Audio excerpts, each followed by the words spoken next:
Okay, first of all, it's my pleasure to basically welcome you all here today, and thank you very much to all the speakers for having joined, and thank you very much to all the attendees for being here with us. Today we are going to talk a little bit about the first phase of the GIS for School project, as well as to, let's say, provide a wider perspective on STEM learning at European level and the importance actually for us to increase the STEM learning in Europe. So the Erasmus days in general terms as a context is quite important for us. This was the context that hosted the GIS for School first webinar last year. So it's where we presented the project. This is an Erasmus Plus funded project. So for us, it's quite appropriate to be here today. And in general terms, we would like to highlight the connection, the existing connection between this kind of project and the priorities that the Erasmus program has for young students and pupils. This said, and without let's say any further introduction, given that we spend a little bit of time to let all the attendees enter the room, I will leave the floor to Alessandra, who is going to moderate this webinar this afternoon and introduce us and navigate us a little bit into the agenda of the day. Thank you very much. Thank you very much, Annalisa. Welcome, everyone. So just a couple of information before we start the discussion. So first of all, at the end of the whole event, so towards the end, before the conclusion, we will have a Q&A session. So there will be questions, hopefully from the audience, and also we will have some questions to ask you for sure.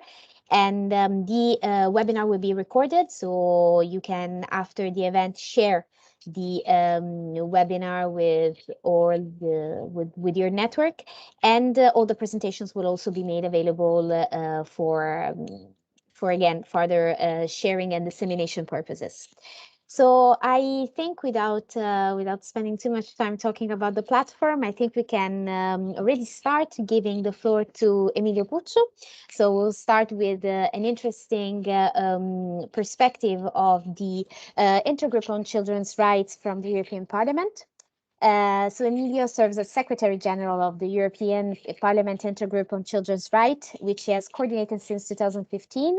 He manages the intergroup and is also in charge of the parliamentary, legislative and advocacy work of the entire network. He also sits in the advisory board of the international network of hotlines around the world that operate to combat child sexual abuse material. And he's also advisory board of the Better Internet for Kids initiatives. And before joining Intergroup, Emilio has worked extensively on human rights. Emilio, please, you have the floor. Thank you very much. Thank you so much, Alessandra, for this presentation. Thank you so much, Eurizia and Annalisa, for having me here today. I'm very, very honored and very, very delighted to be here with you all.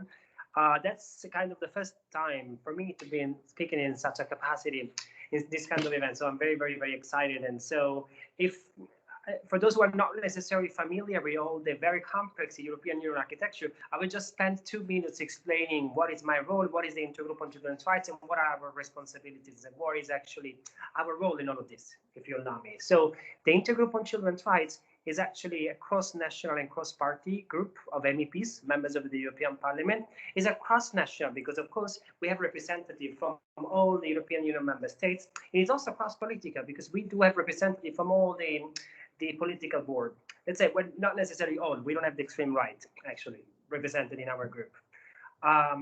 So the idea of having this intergroup set up, actually, since the last mandate in the European Parliament, so since 2014, is to basically mainstreaming children's rights in all EU policies and legislation. And the European Parliament does not have a committee specifically dedicated on children's rights. So basically, we are the only formal body within the European Parliament, and I would say within the European institution as a whole, to be entirely dedicated on mainstreaming children's rights.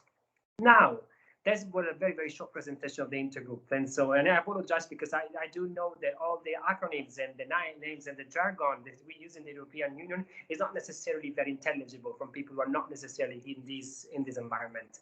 So for today's meetings, I want to start by saying that education as such, so education per se, is not an EU jurisdiction per se. So stricto sensu, in the European Union institutions, both the Parliament and the Commission, we do not have a jurisdiction or a specific competence that will allow us to legislate on these topics. However, the European Parliament and the European Commission do have, of course, a power in terms of indicating, in terms of actually setting principles and values and guidelines, and also to help and support member states in designing specific projects, not only in terms of money, but also in terms of actual policy designing. So the European Parliament has been extremely vocal over the years when it comes to education, when it comes to projects such as Erasmus Plus, that has been mentioned by Annalisa, both Annalisa and Alessandra in the introduction. The European Parliament in general, I would say, once again, from across the political board, has been actually pushing very much the Commission to even increase the budget dedicated to Erasmus Plus projects. And so this also as a testament that the Parliament does really attach a huge degree of importance to education in general. Now, in full honesty, it is true that we do have a problem in the European Union when it comes to subjects such as STEM that are not very much, there is not necessarily any uniformity within the European Union member states. So we say, of course, the different realities in different European Union member states. And of course, this is very much the result of the fact that education is, in fact, member states' national competence and is not an EU competence. So the European Parliament has a specific committee, which is the Committee on Culture and Education, that is very much in charge of everything that has to do with education. As well, we do have another committee, which is the Committee on Gender Equality, which has been actually recently extremely vocal into trying to mainstream not only children's rights in this case, but also gender equality. So we do see a huge potential here in terms of, once again, it is not strictly our competence, it's not strictly our jurisdiction. So unfortunately, even if we would like to, we do not really have the power to legislate on these topics. However, what is something that has been very, very interesting, and I think that I would invite you all, maybe also after the call, I would, of course, would be very happy to share my personal contacts. And so, because something that I think is very important is that the European Parliament, each committee has the possibility to actually fund and finance specific pilot projects.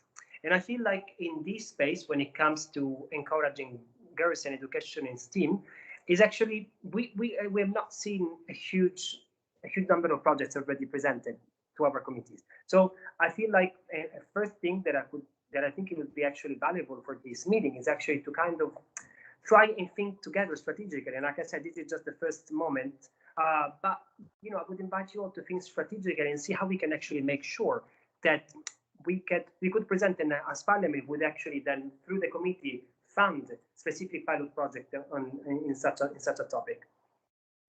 Another thing that I think is also very important, and it's actually strictly connected with the job of the Intergroup on Children's Rights. Like I said before, even though this is not a competence of the European Union, we do have the possibility to actually make full use of the whole plethora of instruments that we have at hand here in the European Union institutions.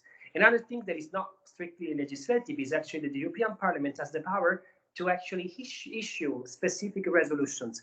And we have actually used the instrument quite a lot in all matters related to children's rights, matters such as, migration, many other matters. So I think something very important that we could do, and I think actually there's a lot of space and there's a lot of interest as well, once again, across the political board, is that we could actually come up with something specific, something very innovative, where we can include a number of specific provisions that we can include in a European Parliament resolution on education and encouraging girls in STEAM, in subjects like that. I think, once again, even if that instrument is not legally binding per se, because again, it's not a piece of legislation, it's not a regulation, it's not a directive, it is still send a very, very, very, very, very strong political message from the European Parliament, from this very house. But at the same time, the members of the European Parliament here are representing their own political groups, which at the same time, they have their own political parties back home. So it goes without saying that once we have identified specific priority or specific provision that we want member states to comply with, you can absolutely count on the European Parliament members of the European Parliament, which were actually backing or pushing forward this resolution, to kind of get in touch with their counterparts, is that the MPs back home, And then in that case, of course, that's also help and see this once again not only send a very important political message, but it's also it also works as an extra push from the MPs back home and the ministers as well, representing the education authorities and public administration to kind of comply with those provisions of the European Parliament. So in a nutshell, what I would say is that, once again, I very much welcome initiatives like that where I see civil society organization, academia, and also other organizations such as Erasmus that actually can play a pivotal and major role in helping us also understanding, because at the end of the day, can you hear me? Sorry, I just had for a moment I lost you. Yes, I was saying that we would like very much to count on your expertise and to kind of like point us into the right directions and to kind of also help us spot what is actually that can be done better and how we can actually best make use of all the instruments that we have at hand here in the European institutions. Bearing in mind, again, that unfortunately is not going to be possible to legislate on these topics. But, I guess I want to conclude on a positive note and say that our doors are always open. I would like you to reach out, to us and to, once again, to help us understand and like go better as we move forward.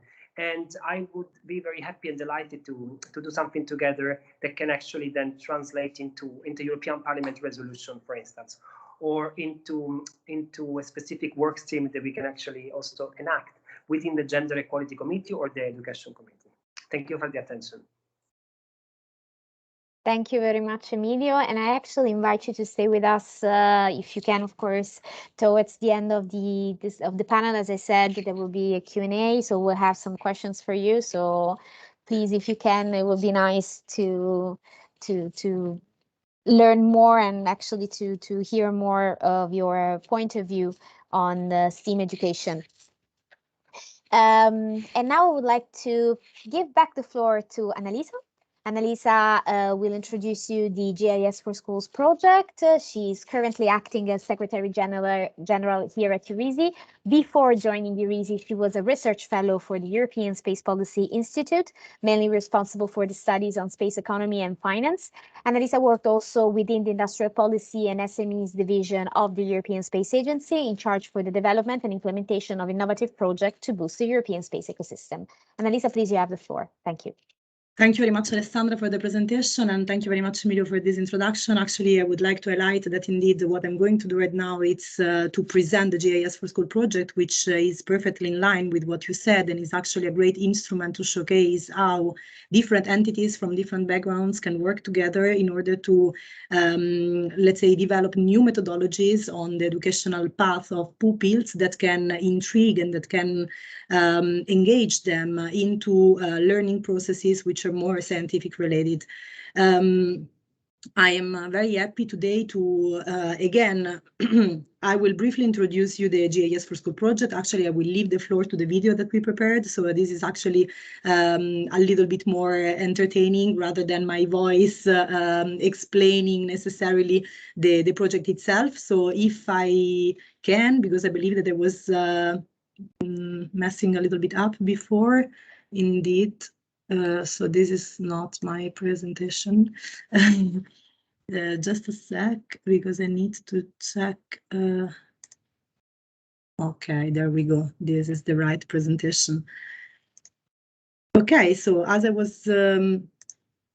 was mentioning, I would like to show you a short video that was prepared to basically highlight the objectives of the GIS for School projects and the major steps towards the realization of the object of this today workshop, which is the handbook prepared by the Politecnico di Milano.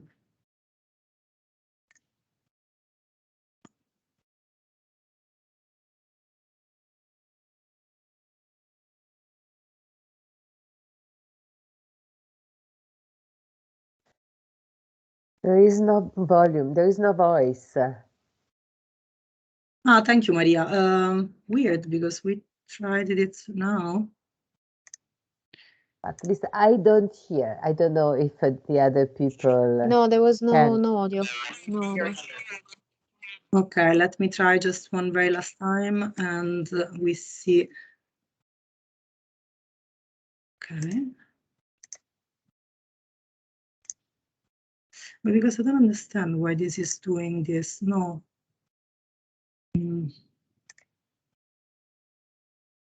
Because I have a double screen and I believe this is the issue with the presentation. Annalisa, are you now trying to share the screen? Yeah, but I have a double screen, so basically every each time the presentation it's going in the other screen, which is not the sound function, so you cannot hear the sound from the other screen. Yeah. But I don't understand why the system is doing that, because the presentation was in this one screen. So let me try to share the screen if you want, Anna. Yeah, but I'm afraid it will be the same situation. I'm sorry for keeping you waiting for this little issue. Maybe. Before yeah, it was working. Indeed. It worked before. Yeah, but because now the problem is that when I put the presentation mode, is not working. So maybe I will leave it like this for the time being, just for the video, and then yeah, because like this it should work. No.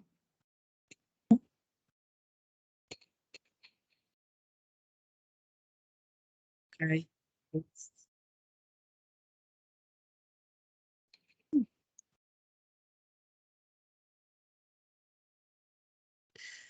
Okay.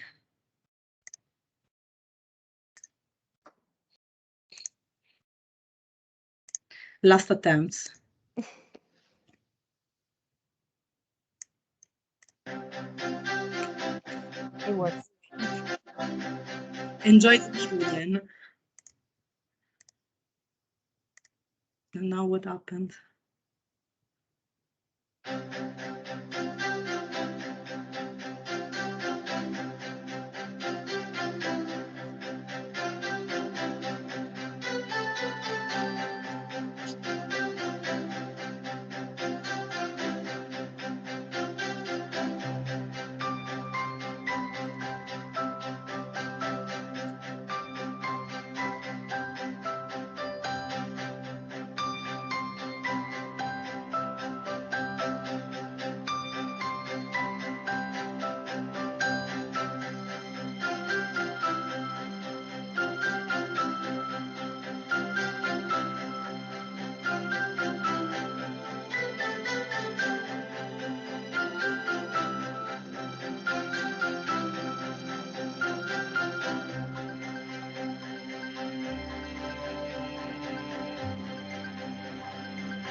Okay, so I would like to take it actually from where the video stopped it, and by saying that indeed we decided to start with the project because basically indeed there is a certain need within also the European Union to actually strengthen the STEAM projects and to strengthen the STEAM learning, because as it was mentioned, in one of the latest OECD report, which is about the program for international student assessment.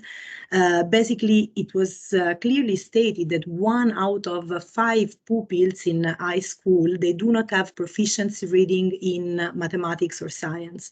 And what it's worrying us even more is the fact that only the 35% of overall STEAM students is female students.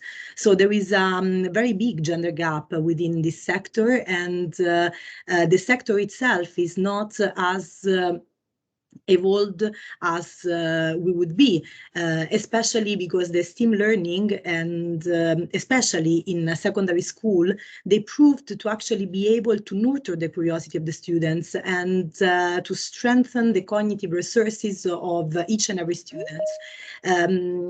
STEAM learning actually provide them with the tools to better understand the complexity of the world and to face those challenges that are now posed by this to the society, to the economic sector. And here in this slide, you have just stated a little of them.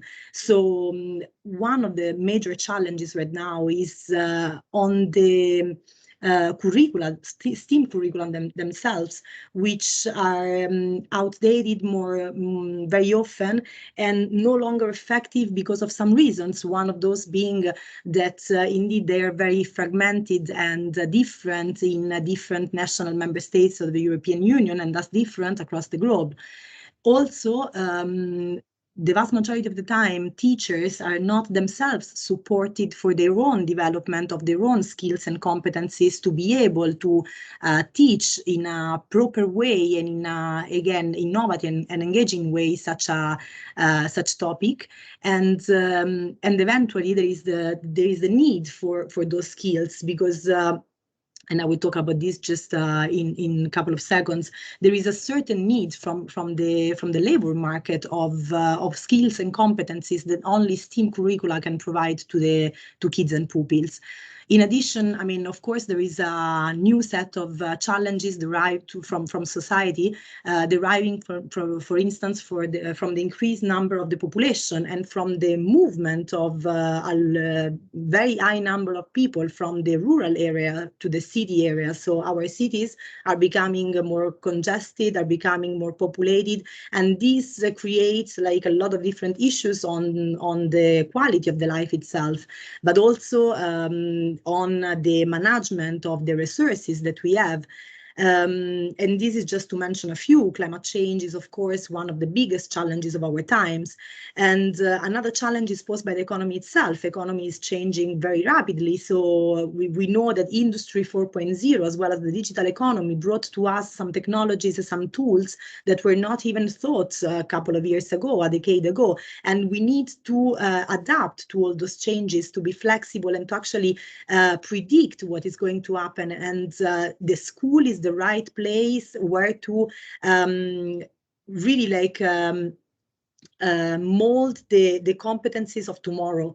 So it's the school, the place where we need to really like focus our efforts to make sure that we provide to the pupils what they need for their own future.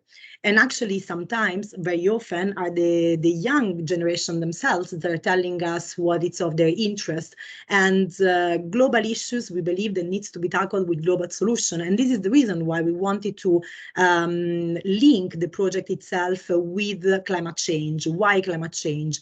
We wanted to start from climate change because this is something that the students themselves in the last couple of years have been advocating for. They want to get back their future, and they want to get it back starting from our planet. So starting from really advocating and calling the leaders of the world to take actions for the planet itself.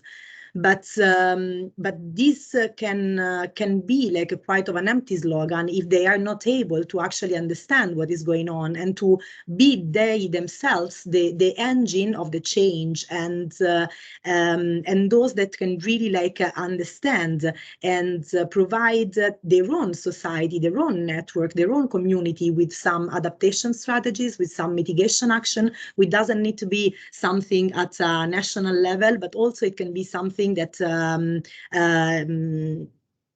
I mean we all can do.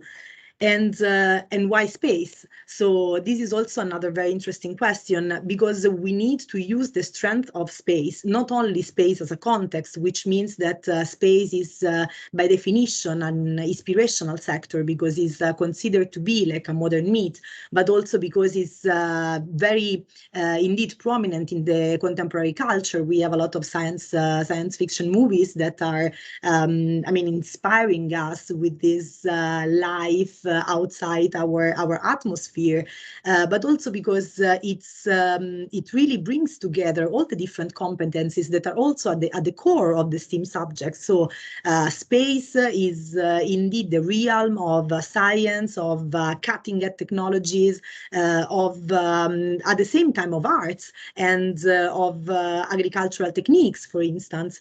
And eventually also because space has been in the past, as it can be in the future, like a great domain for cooperation. So space demonstrates us that while on Earth there was the Cold Era and the Cold War, in the space domain, the big powers, the superpowers, were able to actually sit in the same table and come to agreement for the development of enabling technologies that today brought to us, images and data, terabyte of data that we can use and that we need to use for the benefits of society.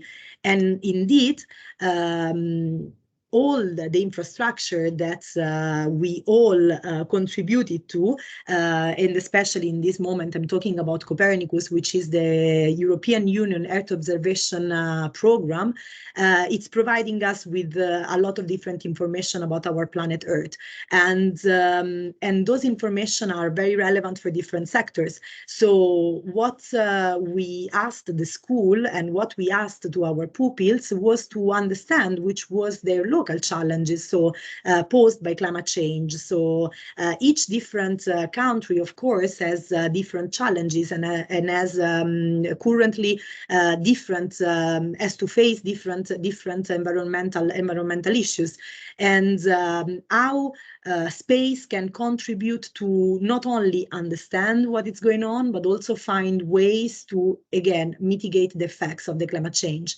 So, for instance, in Romania, and today we have here Andrea that will very likely tell us a little bit more about their experience, but in general terms, it was decided to study and understand air pollution. For sure, air pollution, it's one of the biggest challenge of the city of Bucharest, where our school, the Ion Neculse High School, is located, and the pupils, through the QGIS platform and through the reference of images and maps, they will understand where there is a heat island, for instance. So which part of the city tends to be more polluted, or the places that needs to be avoided at a certain moment in time, because actually are indeed very polluted. The second domain that was selected was flooding, from the Portuguese school José Afonso, and again, flooding is also another typical effect of extreme weather conditions and indeed climate change. So it is affecting indeed especially the Lisbon and the neighboring area, and the people and the students of José Alfonso School will tell us a little bit more on how, for instance, the flooding is happening, what needs to be done, and indeed, yet again, space can be a key infrastructure and a key source of information in this case. Sea temperature rising for Marc Ferrer School. So Marc Ferrer School is located in Formentera, so is in one island. Of course, the major resource, but at the same time, the major threat is the sea. And the vast majority of the villages in the island are, of course, in the sea coast. And can you imagine what will happen if, with just a couple of centimeters, with the rising of the sea level for those cities? So for those towns, maybe. Eventually, the technical school in Italy, Guglielmo Marconi, which is located in the very north part of Italy, decided to tackle the issue of the forestry plague, the deforestation, basically, and also this is of course very relevant for like the alpine environment of Italy, of the north part of Italy. So we do understand through this that indeed there is a tight link between space assets and the monitoring, understanding, and let's say, provision of information that can provide decision makers and people and citizens with informed decision for the mitigation actions against climate change. To go back more specifically on the GIS project, so I don't want to enter in the details because again, there will be my colleagues, partner colleagues, Elisa and Maria later that will tell you a little bit more on the project and especially on the different outcomes. What I'm doing here is just providing you with an overview of the project itself. So we started last year with the development of the handbook, which is the reference material for the teachers and also the reference material for the students to better learn how to manipulate the images, how to manipulate the data provided by Earth observation imagery through the QGIS platform. So the handbook has been developed starting from the needs of the teacher themselves. So there was really like a thorough survey of the teachers' needs. So starting with the 24 teachers which are directly involved in this project, but of course taking stock of the competencies of the Politecnico di Milano, which goes far beyond this project. There was also a dedicated training course to the teachers because first of all, we want to enable the teachers to be able to transfer this knowledge, to pass it to the students and to make them stand on their own shoes. So it's for us very important that the teachers can replicate this path also in the future. There was a transfer of knowledge which was done partly last year and part this year, this academic year, to the students. So the teachers, of course, using the training material, have been able to transfer this knowledge to the students. And actually, we heard a little bit from the students, and this was very powerful message that starting from the specific topic identified and which I explained very fastly before, they decided to go even beyond and to try to understand a little bit more or at global scale what is happening through space imagery.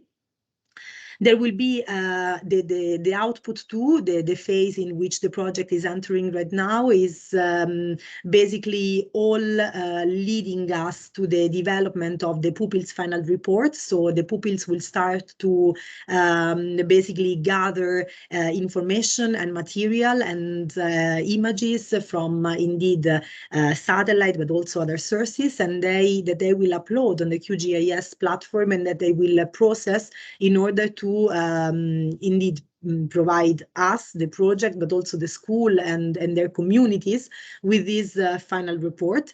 The output 4 will be an e-learning platform with an open source repository. So all the material that we will produce through the GIS for School project will be later on openly accessible and openly available for everybody. So we hope actually, and one of our objectives is that also other schools and other countries will join us later in this project. And eventually, and also this is why I'm happy that today there is also like a representative of the European institution with us, because one of the outcome of the project is indeed to develop policy recommendation and policy guidelines. So we are currently using this project as a test and pilot project in some countries of Europe to understand whether actually we can use and we can introduce this kind of learning paths and methodologies in high school all across Europe. So with this, my presentation is over, and I'm very, very happy to give the floor to the panel members after me. Thank you very much. Thank you very much, Annalisa, for your presentation. And well, now it's time to start discussing more about the core topic of this webinar. To start, I would like to give the floor to Eleni Mirzotti. I hope I pronounced it correctly. Eleni is a project coordinator at the Science Education Department at European SchoolNet, where she has been working for the past 3 years. She's been involved in projects that promotes digital skills, programming, and STEAM, and has organized several training and capacity building events. She holds 2 degrees in international affairs and literature and a master's in communication science. Eleni will tell us more about Scientix and the European SchoolNet. Thank you very much, Eleni. Thank you so much for the invitation, for having us here, and many thanks to Annalise and Emilio for the previous presentations. Very insightful. Many thanks for sharing all these facts and events with us. Please give me 2 seconds to finalize uploading of my presentation.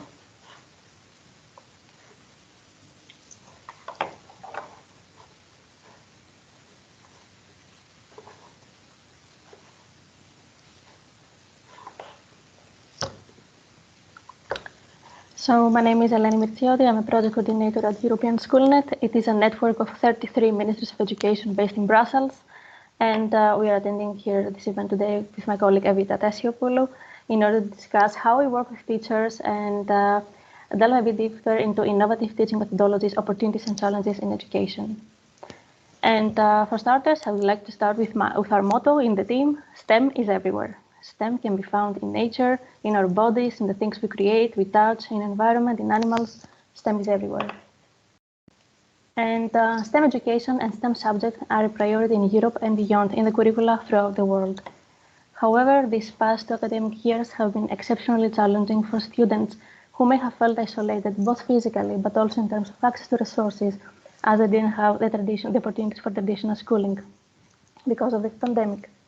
Likewise, teachers may have felt overwhelmed and unsupported in finding resources that they will be able to use in their teaching. Naturally, we saw everyone switching into remote teaching settings, and certainly new technologies and access to new tools and applications have facilitated a lot teachers and students and have enhanced the digital skills of both. Because so far, teachers have been mainly relying traditionally on textbooks or other print resources until the very recent past in order to create their materials needed in their classroom. However, there is a very wide variety of public funded projects that are here to improve STEM education. The only limitation in these projects is that only people involved know about them. Very often when they finish, the information disappears, the outputs are not available anymore, which is also why it's so important to have repositories and websites where we collect all these materials. And while running, the projects tend to work isolated, and even when they are of similar topic of other projects, such as STEM education projects. For this reason, we have identified 3 key points to consider while discussing STEM education, and these are the topics that we include in education, the methodologies used, and the emphasis in future careers. Starting with the topics, I would like to briefly present you 2 topics, 2 projects that we run as a pilot phase at European SchoolNet. The first one is the Nature-Based Solution project, which we coordinated together with the European Commission. The Nature-Based Solution project was a project that heavily emphasized on sustainability, the Green Deal, and climate change. When it comes to topic's emphasis was placed on contemporary societal challenges, but also in the careers needed for students to pursue in order to combat these challenges. In the context of this project, we created 15 learning scenarios, and of course we worked with an equal number of teachers, and which were further translated in various languages. These learning scenarios included remote teaching versions, which means that teachers that were teaching remotely could take them, adapt them to the level of their students and use them in class, and also included tips for parents that were facilitating and supporting their kids at home. These 15 learning scenarios are modular, adaptable, they are expandable, they are available for free on Scientix and their website that I have included in my slide. They're interdisciplinary and collaborative as they encourage teachers to work with their colleagues and make use of all the resources found at their school, first and foremost, but most importantly, they are connected to real life. And they are connected to real life because they tackle issues such as climate mitigation, adaptation, disaster risk reduction, green spaces, urban spaces, water management, public health, among others.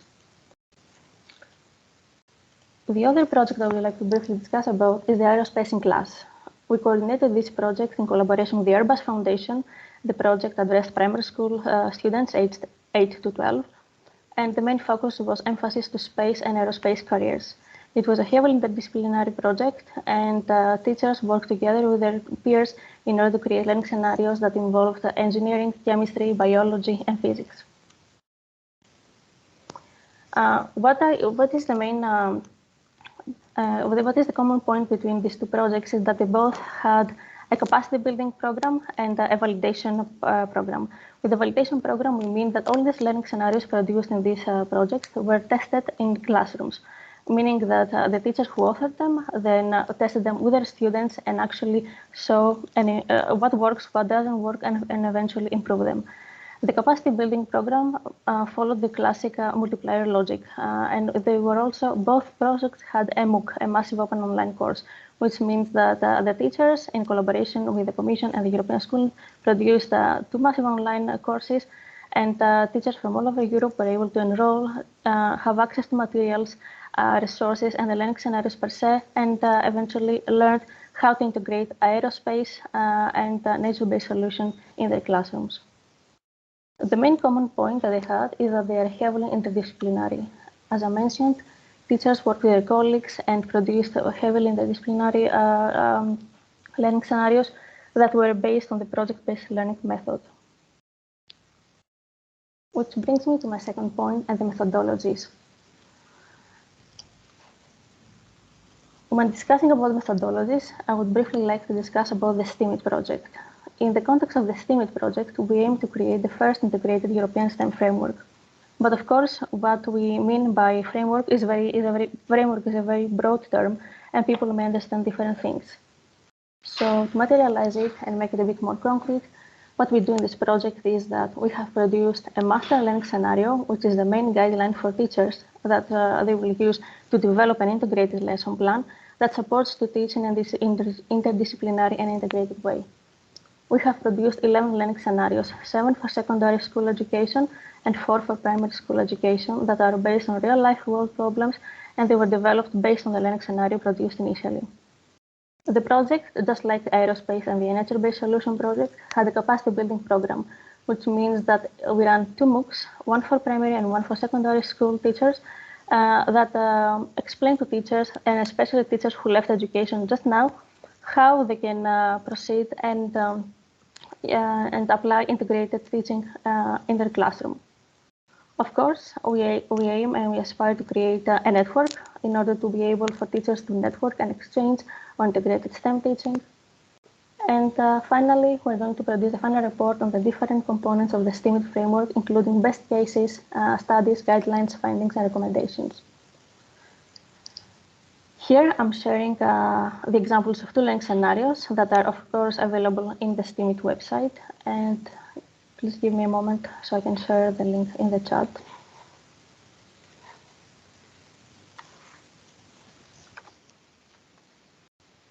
These learning scenarios were produced by teachers, and I'm sharing the examples of secondary school, Graphene Miraculous 21st Century Materials, which explored materials science and careers in chemistry and engineering, and Light Up Future Homes, which was a fantastic learning scenario from Sweden that explored smart and sustainable housing in densely populated urban areas. What we have done so far in the STEAMIT project was to produce the state of play, a very extensive report on the status of STEM education in Europe, what is missing, what is highlighted, and how we can further improve it.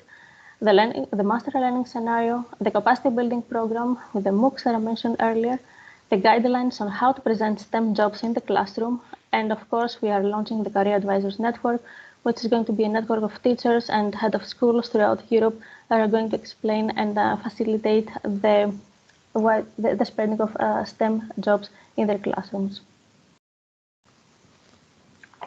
But I have been talking a lot about future careers, and I would briefly like to mention that indeed, as I mentioned earlier, STEM is everywhere, and this is important. One of the aims of the STEAMIT project is to explain to teachers, but also help students understand how STEM subjects and what they learn at school can be contextualized in STEM jobs. For example, when we ask from students to attend calculus class, and while we're trying to make them understand why mathematics are important, we want to contextualize this and explain that by having a solid foundation in physics and calculus, they might help them build houses, or they might help build bridges and help assist their local community. And for this reason, we have been in touch with several STEM professionals. We have been collaborating during these past 2 years with project coordinators, experts, researchers, and of course we have produced a publication on how to present STEM jobs in classrooms in order to produce career sheets that are all available for free on the STEMit website. Several career profiles are there, and they consist of the actual career sheet, videos, and podcasts where professionals explain and discuss and shed some light on what they do during their day-to-day life, and how they what they have studied, how they ended up doing their job that they're doing right now, and why their career profile is relevant for students and society as a whole. So we hope that with this initiative, we do contribute to students and teachers understanding what STEM careers are about and promote STEM jobs a bit. When it comes to the opportunities and what further steps we take in order to support teachers, I would like to briefly present the European School and Academy. On the European School and Academy, a wide variety of MOOCs are available for free, and their topics vary from citizen science to engineering to STEM for teachers who have just left education or for more experienced teachers. And all these MOOCs have been organized and supported by projects within the context of the capacity building program, supporting the teachers' continuous education, and of course they allow for networking opportunities and continuous guidance and mentorship. As I mentioned earlier, last year we ran the first cycle of the STEMit MOOCs, and the rerun is starting this October, the 25th of October, where both MOOCs for primary and secondary education will be available in English for free. But of course, none of these things would have happened if we didn't have Scientix and the continuous support of Scientix, the community of science education in Europe. Scientix, as the community of science education in Europe, has approximately 10,000 monthly unique visitors, reaching at least 120,000 students every month. Again, the classic multiplier logic. Teachers access the portal, they download the materials, they watch the webinars, they take ideas from the newsletters and all the things that we share through the portal, and then later on implement all of the above in their classrooms. You can find hundreds of projects on STEM education, at least 3,000 resources, the Scientix observatory papers, newsletters, blog entries, and of course there is the possibility to translate resources in their own language. Through Scientix, we also support the STEM School Label. The STEM School Label is a project where teachers and head of schools work together in order to assess their STEM competencies, receive a custom-made STEM strategy plan of their school based on 7 elements and 21 criteria, and receive continuous guidance and support on their way on improving their overall competence.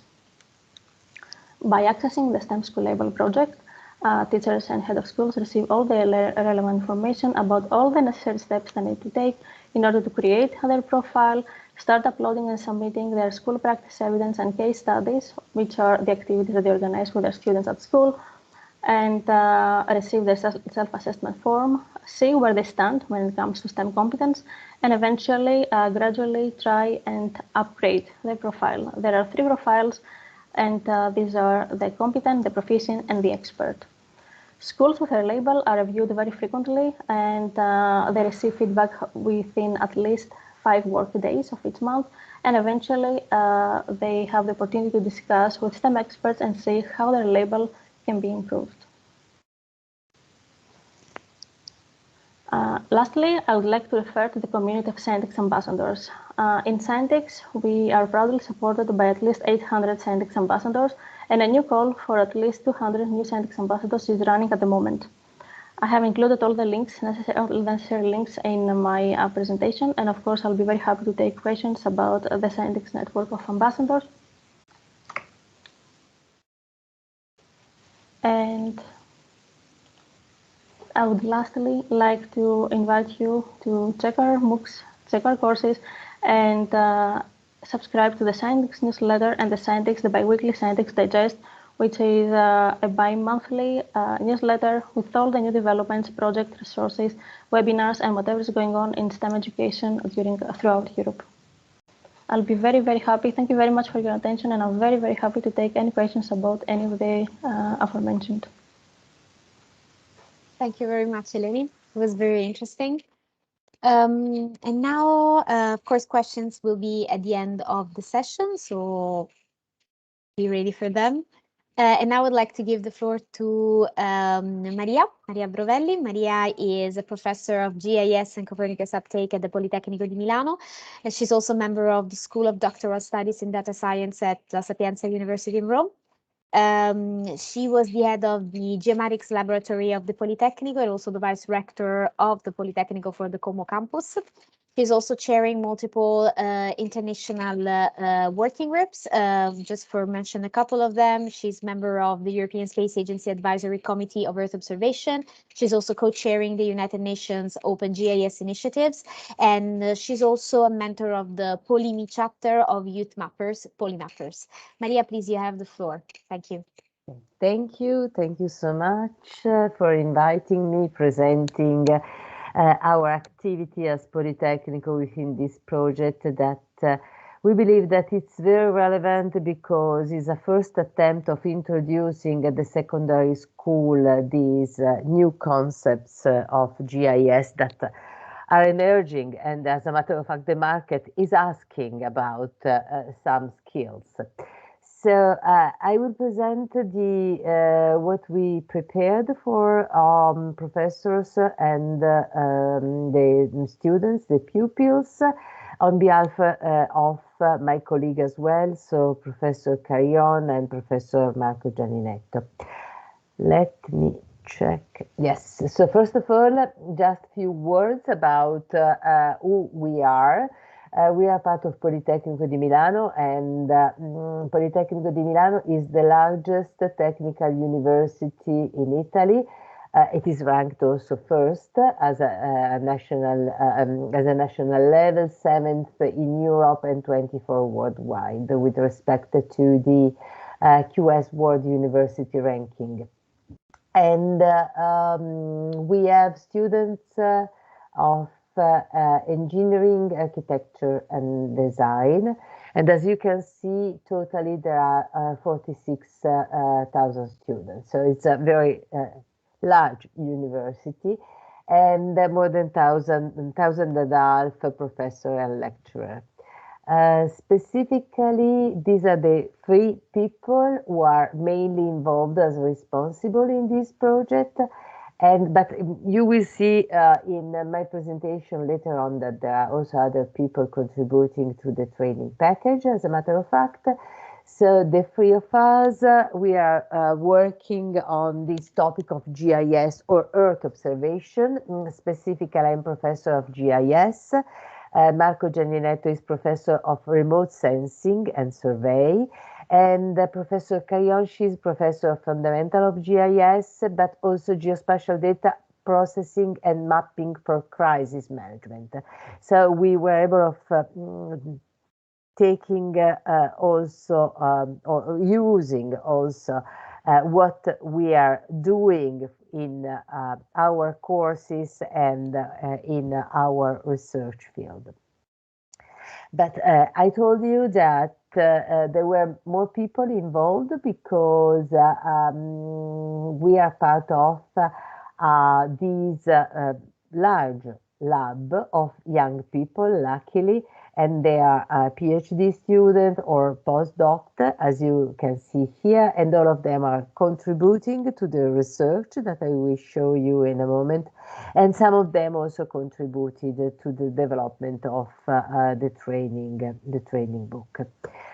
With respect to research, just to conclude my overview, we are working on many topics related to GIS. I can say on GIS as a wide, specifically putting more interest in the open source GIS, because those are the tools where we can put our hands, and that can be open if we want to better understand the algorithm inside. But then we are also working on Earth observation, so remote sensing, but not only remote sensing, so both, all the, not both, but all the possible platforms for observing the Earth. Obviously, this is bringing us to the theme of geodata, so big geodata. On the other side, we are interested also in what is called now the democratization of science, and specifically the new way of involving citizens in science, which is called citizen science, and with respect to the geospatial information, the volunteer geographic information. And then again, I told you that we are working on GIS as a whole, so all the different aspects of GIS, and therefore not only GIS, but also geospatial web and web GIS, as well as all the themes that are related to sustainable development goals. In this project, we are the technical partner, and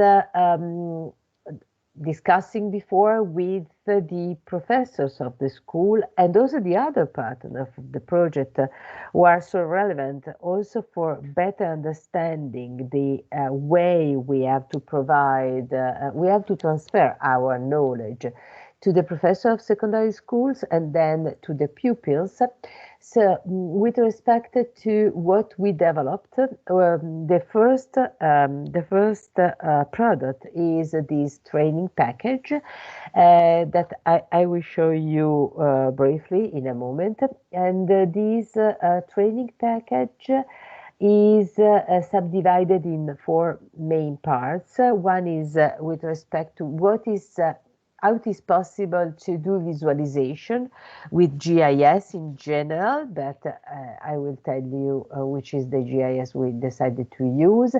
Then something more about not only the visualization with GIS, that it is more or less what we were able of doing in the past using maps. Now with GIS we can do a bit more, or a lot more. So we can do analysis of the data.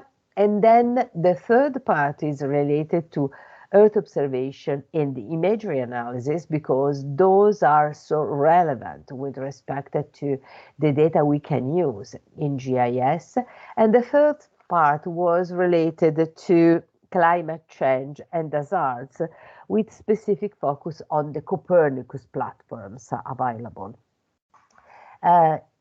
In order to, when we had to start preparing the training, we decided to make it as much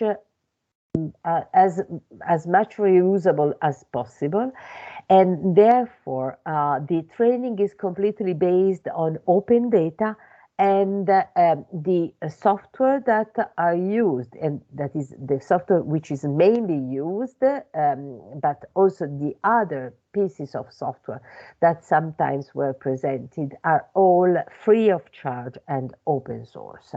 And specifically the main package that we decided to use is called QGIS. Then the training package in the beginning was supposed to be presented as a book, but also due to the COVID situation, and with the idea of making something which is more interactive instead of simply a book, to say a book, and therefore if we think about digital book simply as a PDF, we decided to implement an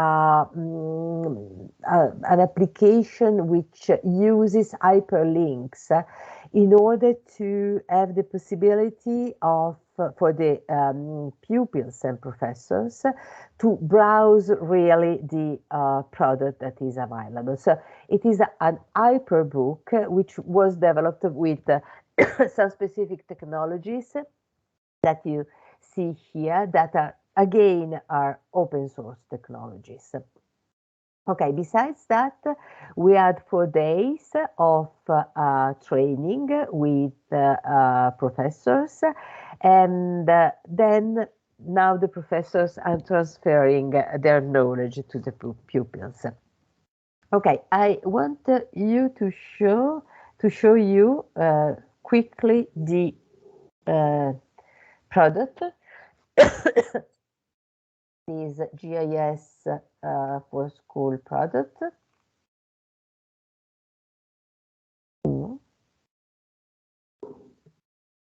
Okay, so you see here is the hyperbook that I mentioned before, and before starting with the content, I want to go here to the part related to credits to see that, as I told you, here the 3 responsible of the book, but you see that we took advantage of many other people working with us and helping in the discussion before, in the preparation of the material later, and then also really in the creation of this hyperbook.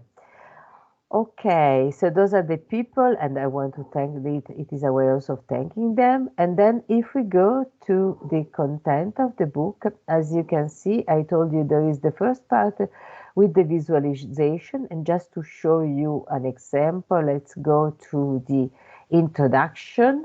And you see here that there is, it is complemented with a lot of picture, enabling people of better understanding, and it is complemented also with the screenshots, the different screenshots when you are using the GIS in such a way to give the possibility to professors to check, and to professors before, but then also to students to check if they are doing in a correct way.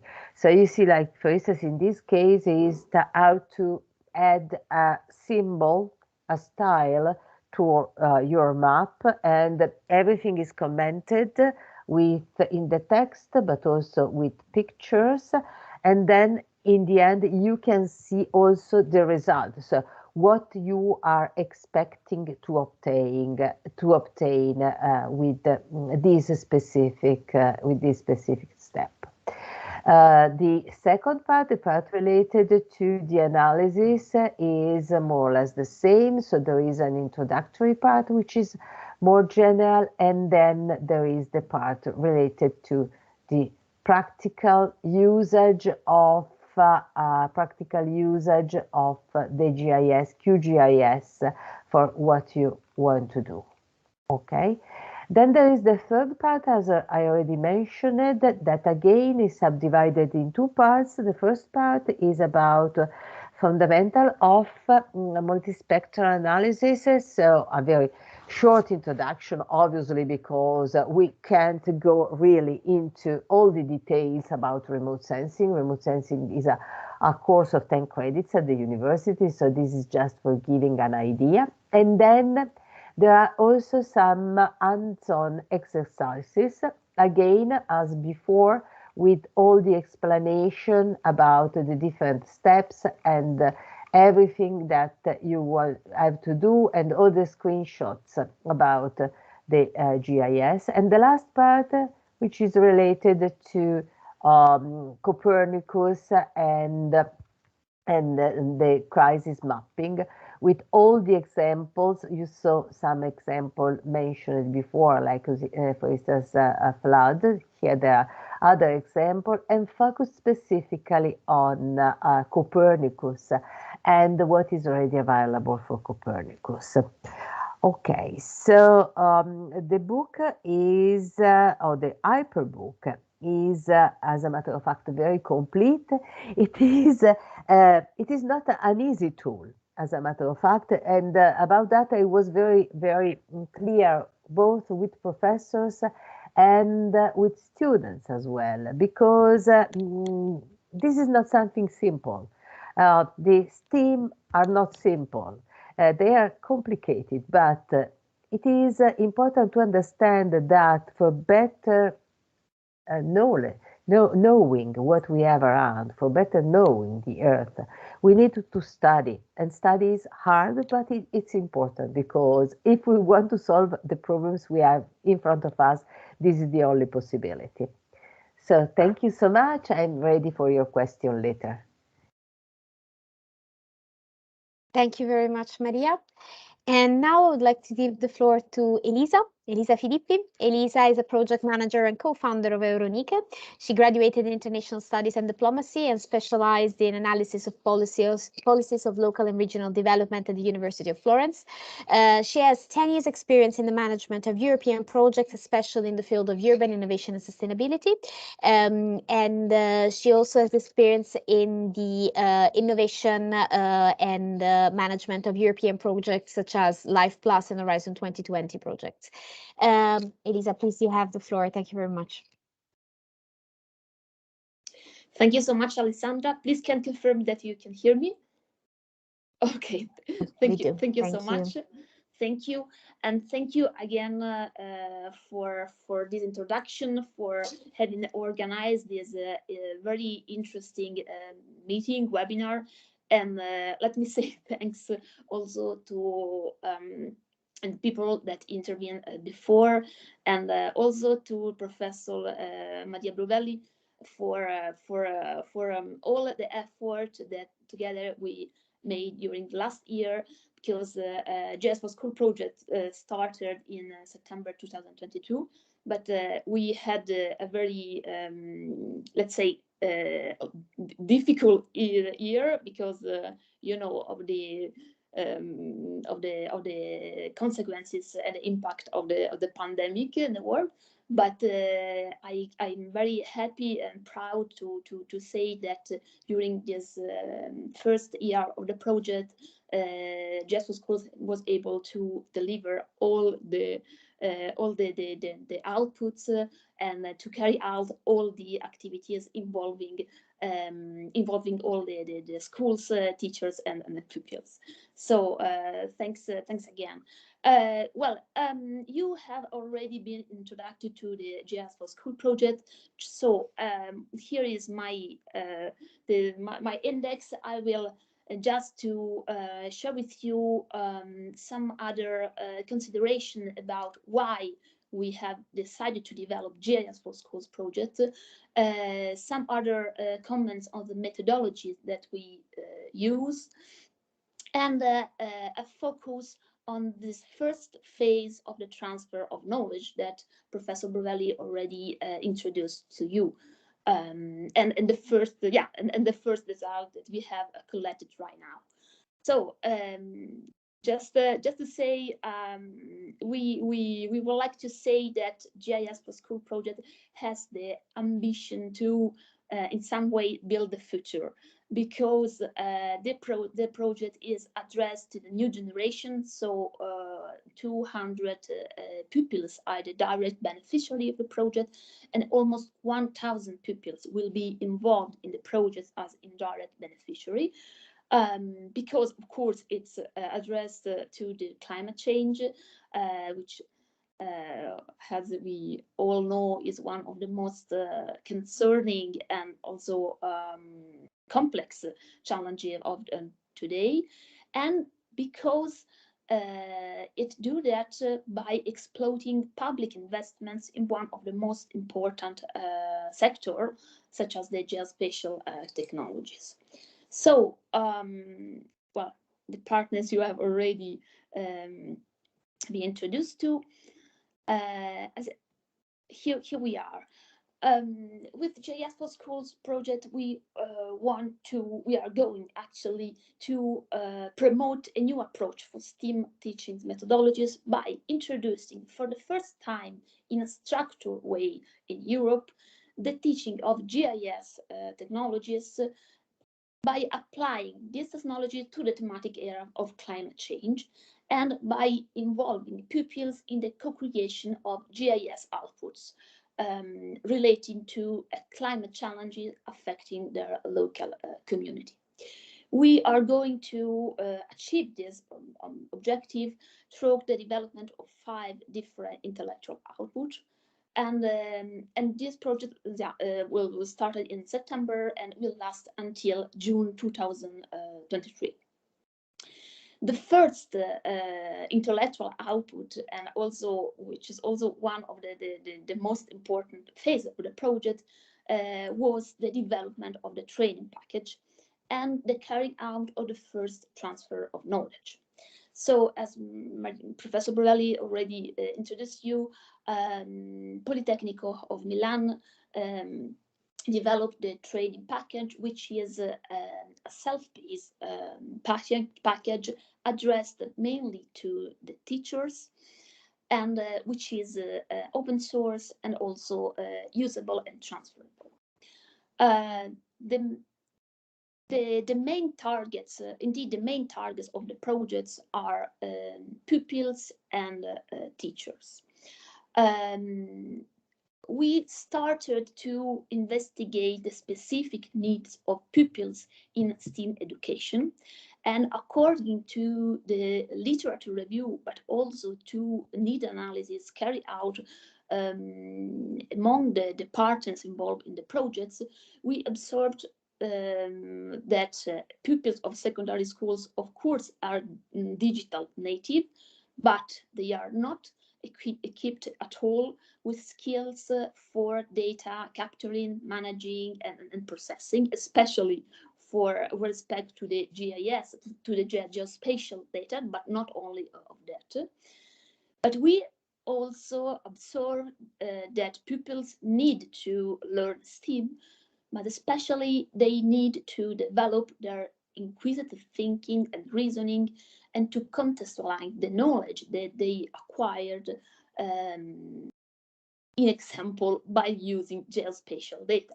I mean, geospatial data is a way, for our point of view, and one of the most effective ways to do that. So, the methodology of the GIS for Schools project is based on the integration of Earth observation information and GIS technologies in order to make pupils aware and interested in data analysis, and mostly applied related to the climate change. So the first transfer of knowledge phase has been divided into, let's say, 2 phases. The first phase has been the first phase has been led with the development of the training package and of the training that Politecnico of Milan coordinated to the teachers involved in the project. So it was addressed to 24 teachers from 4 different schools. Unfortunately, it has been held in a digital ways, virtually, due to the pandemic difficulties, but it was very effective, and I will show you later some data that we have collected from teachers thanks to their participation to the training course. And besides, the teachers transferred the contents they have acquired to pupils in classrooms with 30 hours learning course from March to June. And in this way, the first phase of the transfer of knowledge have been concluded. Now, starting from the month of October, the second phase of this transfer of knowledge will start with the development of the output number 2, which are, let's say, the core outputs of the project. So the GIS outputs, which will be co-created by pupils together with their teachers, and of course with the support of the professor of Politecnico and of the other organization involved in the projects. And each school has already identified a specific local challenges to analyze, to investigate. And of course, pupils will then document all the process that which lead to the development of these outputs with written, but also a video report that they will make accessible to other teachers and pupils through the e-learning platform. From a technical point of view, let's say the methodology of the projects combines inquiry-based science education and problem-based learning in order to allow interdisciplinary contextualization of the science topic to investigate, to address by teachers and pupils. It is extremely important to remind the importance of teaching GIS into the secondary schools because of its potentials, and according to McLaughlin, using GIS as a tool for problem-based learning may be beneficial for students with multiple backgrounds and professional goals because the GIS interface allows students to experience solving real-world issues. And that is actually what pupils will going to face, will going to realize during the next months. But the other target of our project are the teachers. We know that most teachers need specific training on thirst observation and GIS, and in general on data analysis. And we also we also are aware that according to a recent published dossier developed by scientists, we also know that there is a general lack of updated training for teachers on topics like ICT and on innovative STEAM methodologies. And we also think it is very important to consider that according to this dossier, to this report, the most effective way to update themselves for teachers are other teachers. I mean, is the exchange of knowledge among peers. So we think that for a project to address teachers as one of the main targets is extremely important, especially in if the objective is to improve STEAM education and to make this initiative sustainable in the time. Indeed, as I said, the first training has been held in March virtually, but we are organizing a second training, which will be a peer review training in December in Italy, in Rovereto. And it will have the objective to allow this exchange of knowledge and practices and experiences among the teachers of the different schools that are working on different GIS, on the development of GIS outputs related to the climate change. And I think that maybe I thank you for the presentation on the STEAMIT project, because maybe we can also take some inputs from that project to introduce also the teachers in the training with this STEAMIT framework approach. So what we are going to develop for teachers, as I said, the training package, the training addressed to teachers, but also the project is going to develop a e-learning platform, which hopefully will be online during the first half of November, and also a e-training community, which will be a part of this e-learning platform with the aim to involve other teachers from other schools in Europe.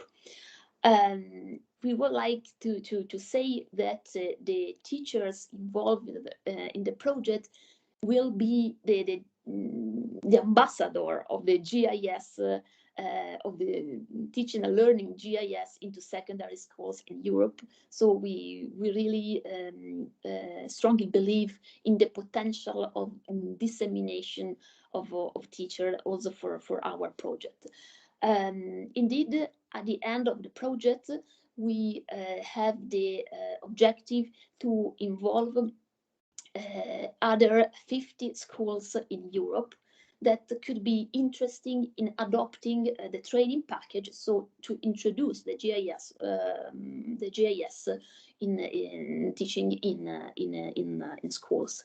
So I really invite you again to check on the GIS for Schools project website, and maybe we also have the direct link for the training package, because it would be great if you could have a look at it and also help us in disseminate this product, which is, as I said, available, accessible for all, and very soon it will be also available in other 5 languages. Now, just a few data on the first result of the first transfer of knowledge. As Ironique, we are the coordinator of the project, but we also are the coordinator of the evaluation and monitoring activities. In this framework, we have developed the digital diaries, which are an open source software aimed at collecting real-time data during the real-time data from teachers and pupils during the different projects phases. The tool monitor different dimensions of the learning path. And we already started to use the digital diaries, and we already collected some data. I will present you now just some data with respect to the teachers training. So overall, we have distributed 27 surveys. 21 were addressed to students, and 6 at teachers. We of course distributed ex-ante, ongoing, and ex-post surveys. Well, I think that it is interesting to observe, like, it's interesting to observe the first data, the entering data, the ex-ante data for the teachers, because they confirm what we had said before. So the entry level of knowledge of teachers in topics treated in the training package were very, very low. So only on environment and climate change they had a higher value, more than 5, almost 6 point to 10. But for the other matters, the value were very, very low, and they were very low even in the sense that they were not comfortable in using these topics in their current teaching approach. So they had a low knowledge of the topics, and of course they were also not confident in transfer these contents to the pupils. But the good news is that after the training, the level, according to the data we have collected, so to the assessment, the self-assessment of teachers, the teachers increase their theoretical knowledge of this topic, but also their practical competencies.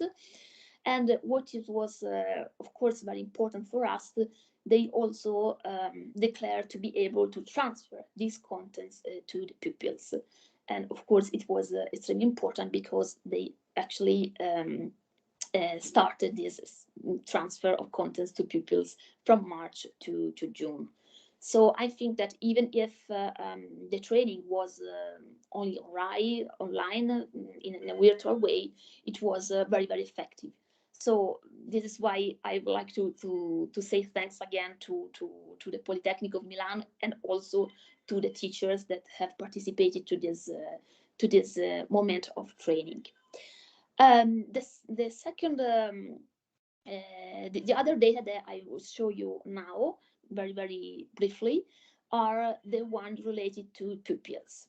So firstly, we collect, of course, some ex-ante data, and from this data, we observed that the background starting point of students involved in the projects was very different. In example, from two schools, pupils already had a good knowledge on programming languages, or they had different level of involvement in topics such as physics, geography, and like that. So we have to take into account a very variegated background. But during at the end of the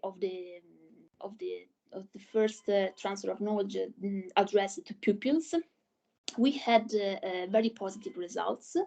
So we observed a substantial improvement in the perception of level of knowledge in all of the 4 countries involved in the project. And with respect to the topics treated within the training package.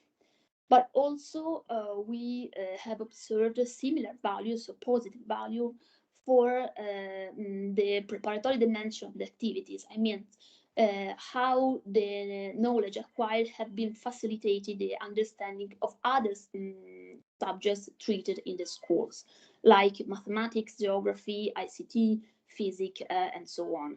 Especially, we think that it's very important, the positive results with respect to mathematics, that we know is from one side at the basis of any scientific approaches, languages, and so on. But we also know that it is often a very difficult topic for pupils, and we also know that often only traditional methodologies have been used in teaching mathematics. So we are very glad that an improvement of knowledge on this topic have been recorded from pupils.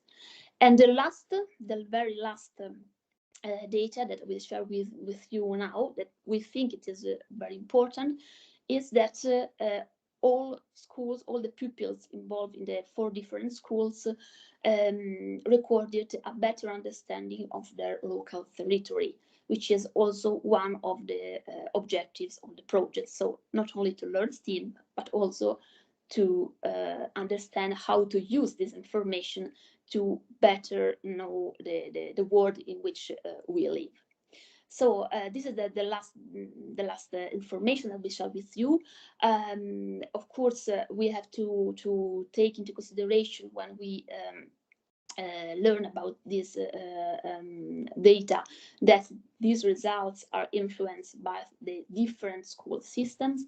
As was said previously, education is still at national competence, so we have very different learning programs from school to schools. And also we had starting level, very different starting level of knowledge of the students with different backgrounds. But overall, we think that right now we had very positive results that we hope that during the next phase of the project, so with the development of the GIS output, could be furtherly improved. So many thanks for your attention, and I will stay here for any other questions or comments. Thank you very much, Elisa, for this presentation. And I will give the floor actually to our last speaker, who will provide us a bit on the perspective of the school on the training and on the work actually that schools are doing. And I have here with us Andrea Ionescu. Andrea is a geography teacher at the Ion Culce National College in Bucharest. She's been teaching geography for 6 years now. She has a background, of course, in GIS and geography, and she's currently actually enrolled as a PhD student at the University of Bucharest. Andrea, you have the floor. Thank you very much. Hello, everyone. Thank you, Alessandra, for your introducing me, and thank you for the invitation. I will share my screen. Can you see my screen? We do, yes.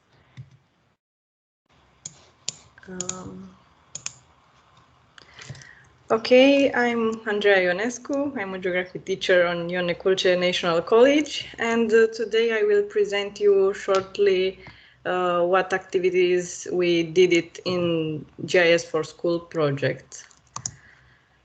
First of all, our team is composed about 6 teachers for 3 subjects. 2 teachers for each subject, geography, biology, and physics. We started with 50 students from STEAM classes, but now we have almost 60 students because they heard about this project and they wanted to enjoy. We developed the training week for transfer the knowledge for the students in May, and we worked 6 hours every day for 5 days on Google platform, Google Classroom, and Google Meet because of pandemic periods limited us. The main theme that we are focused is air pollution. We chose this theme with our partner together with Urban 2020, and we decided to split the main theme in many subjects. And we discussed with the students. The geography teachers discussed about distribution of pollution in the city, factors, causes, and effects of pollution in Bucharest and in Romania. The biology teachers talked about impact on ecosystem and human health.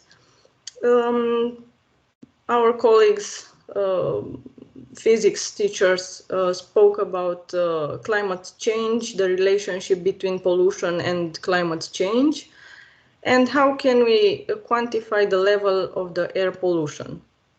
And in the last 2 days, we had a guest.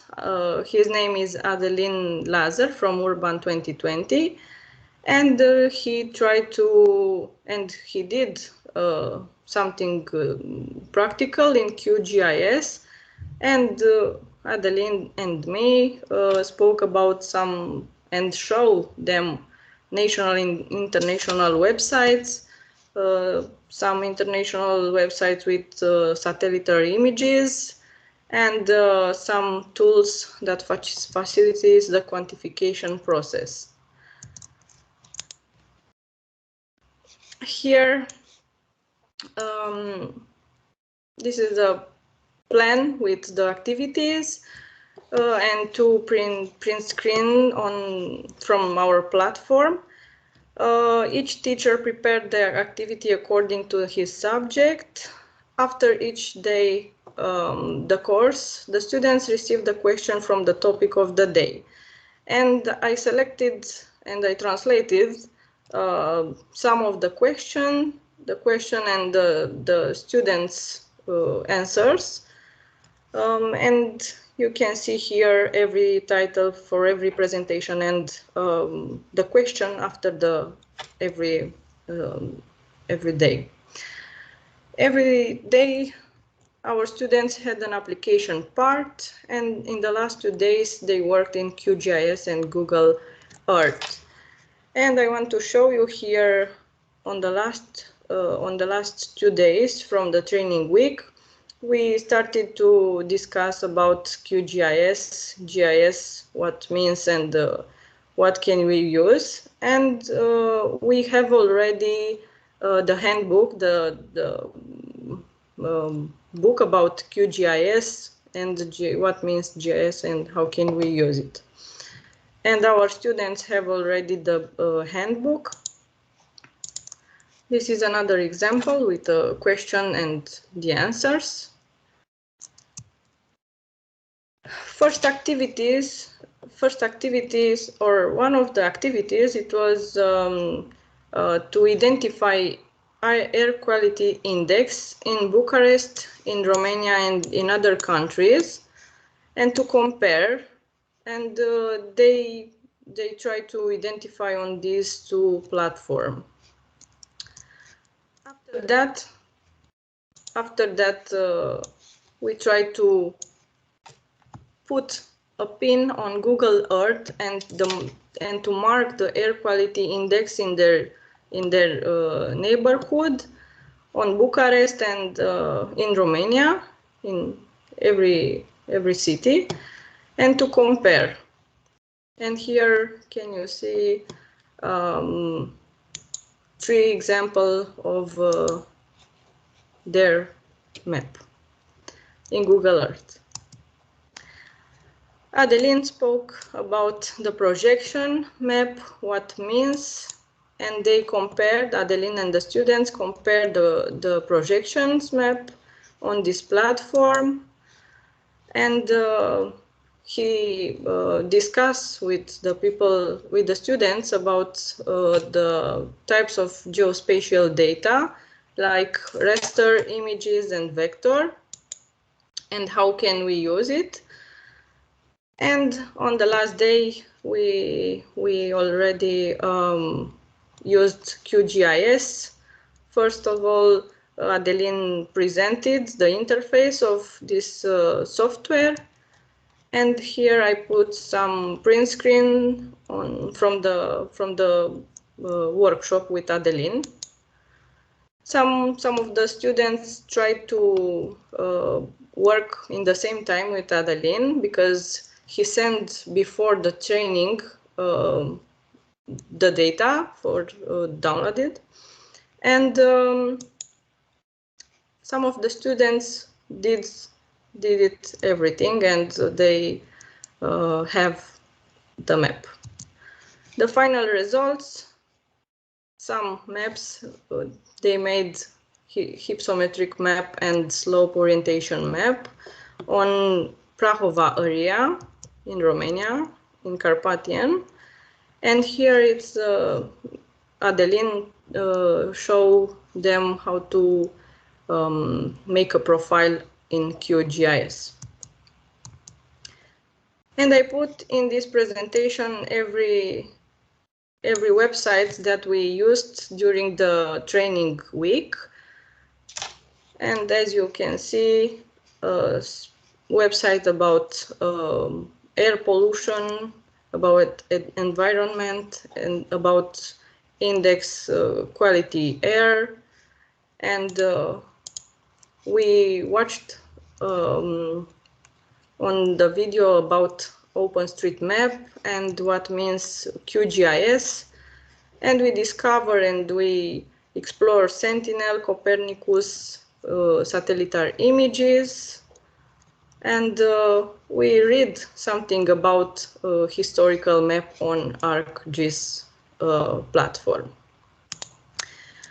What's the next step in GIS for Schools project? We want to create, we are looking for create a map for pollution in Bucharest, and to classify the types of pollution in Bucharest, and to put it on the map.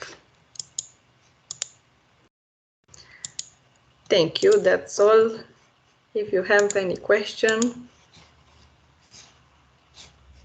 Thank you very much. Thank you very much, Andrea. Thank you. So we are running late, but I have a couple of questions for you before I pass the floor again to Elisa for the conclusions. The first question that I have to all of you is if, according to you, the European member states should agree on a shared school curricula at European level to stimulate the STEM teaching. And the other question is how, on the other side, the national education system should support also the students the teachers in modernizing their teaching methodologies. So I don't know who wants to start first. If we want to have first maybe the perspective of Scientix, maybe European SchoolNet, then maybe we'll give the floor to Maria, and then Elisa, and then Andrea. If I understand correctly, how national governments can support their teachers. Yes, and if according to you, the European member states should agree on a shared school curricula for stimulating STEAM teaching in schools. The European curricula vary very much in nature, but we think that it's a very good idea. And of course, it's one of the aims of the STEAM project to create this framework so teachers can have something to step on and eventually build. And of course, with the use of pedagogies and methodologies like IBSC and PBL. So it's something that we would love to see happening. And I don't know if my colleague Evita wants to add something to this.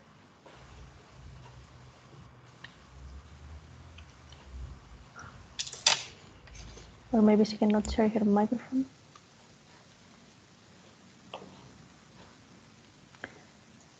She should have the mic on. Let's put her as presenter. Evita, if you can. Yes. Hi. Hi, Yes, everyone. hello. Thank you for giving me a voice. Yeah, I would very much like to support basically what Eleni said. It's true that the variety and the diversity of the European curricula does not allow us to have, let's say, one solution that is going to fit all countries. But what the STEAMIT framework is doing and what we are trying to do through the different initiatives and by working with different countries and different governments is to create this let's say, these common conditions and provide those common tools that they can help the respective countries within their context and based on their individual needs, because of course different countries have different priorities, and that's something that we have to acknowledge and accept, to promote, of course, STEM education and all these different methodologies that, of course, support this kind of more active, more innovative learning. And of course, that's something that we I think both myself and Eleni that we're big fans of. That's something that we would really like to see, let's say, flourishing and developing even more the next years. And the fact that we see so many different initiatives sharing these common goals and pushing forward this common agenda is, of course, very encouraging. And I think that the next years we're going to see many more interesting results and activities. But something to add to what Evita said is that so we have received the feedback of all the teachers' work in the STEAM project, and some of them, following their experience, are now piloting programs on a non-mandatory basis, once per week at schools for integrated STEM teaching, or we say that integration takes place to some extent. For instance, our schools in Portugal support that during the first semester they do biology, and then the second semester they do chemistry, but these are not perceived as two different subjects, but rather as one. So integration is happening, but it's just not very harmonized and common. Thank you very much both to Eleni and Evita for your contribution to this point. And now maybe, I don't know if Maria, you want to add something from your perspectives, which is the perspective on academics. What you say, what can I say? Yes, I completely agree that these themes are so important.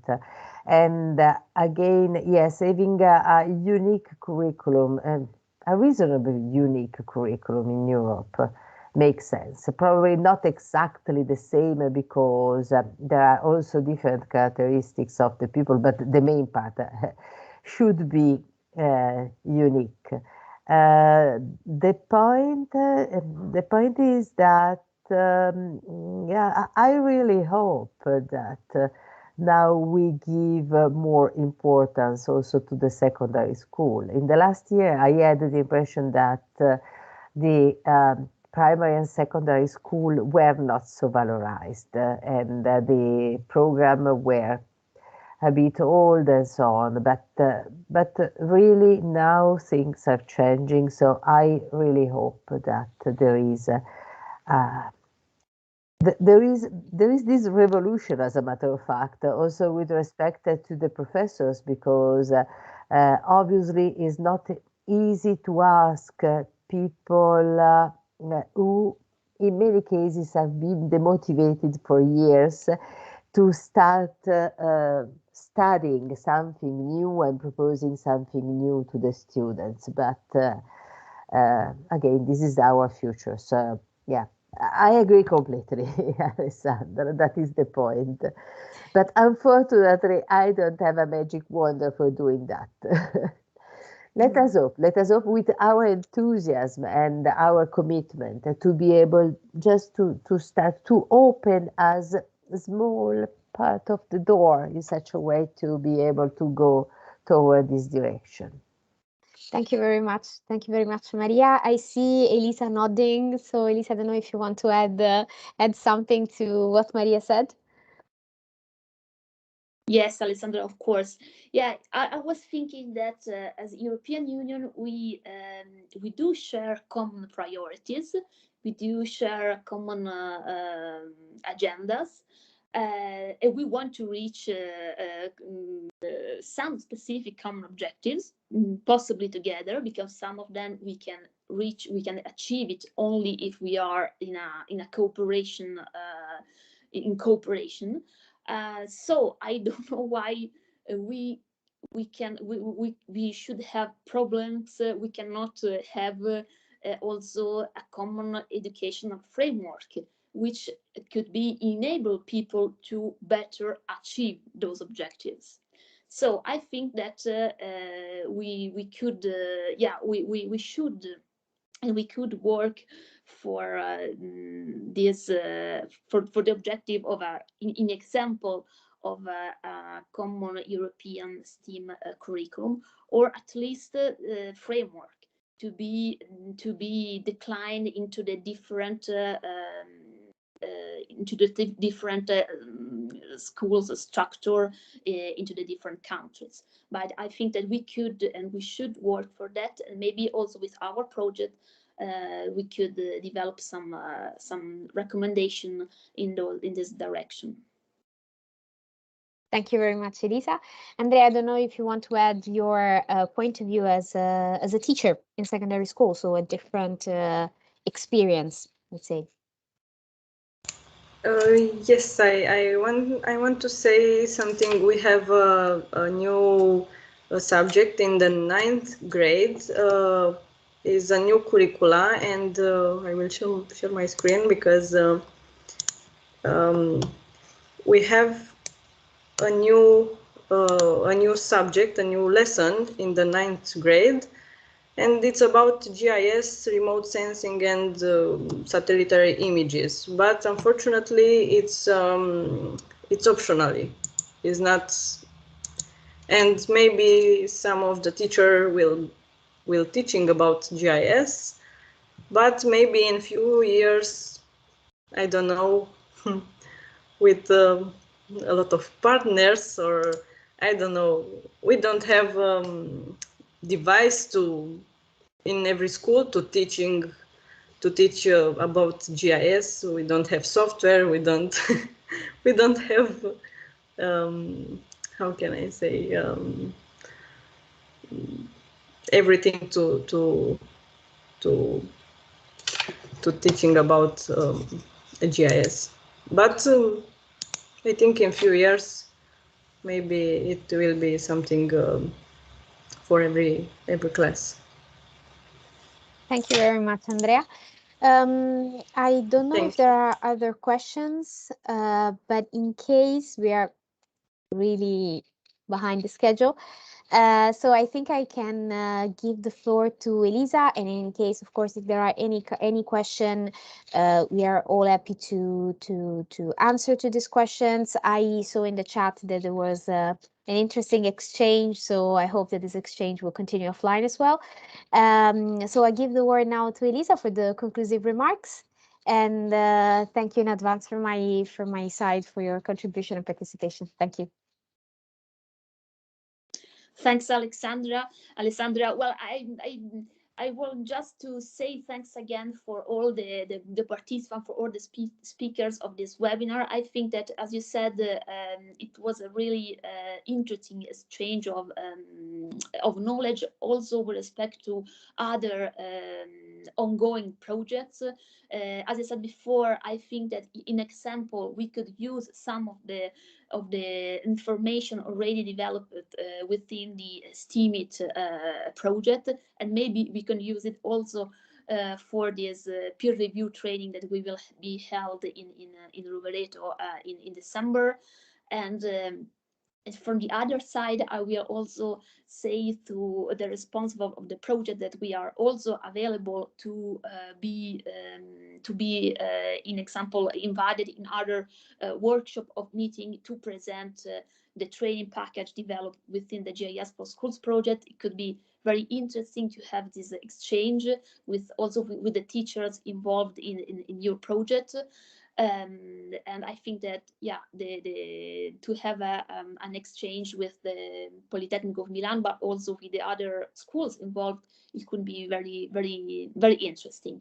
So as I said again, starting from now, the GIS for Schools project will enter into the really core phases. So we will all work for this GIS outputs co-created by pupils. I think we will have a very interesting and challenging year to make these objectives a reality, let's say.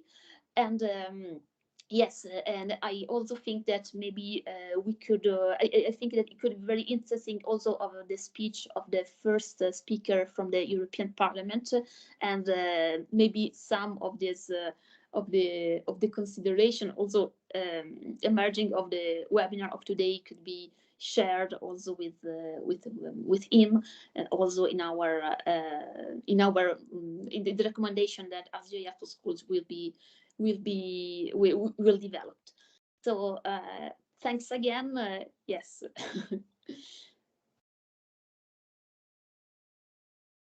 Thank you very much again to everyone.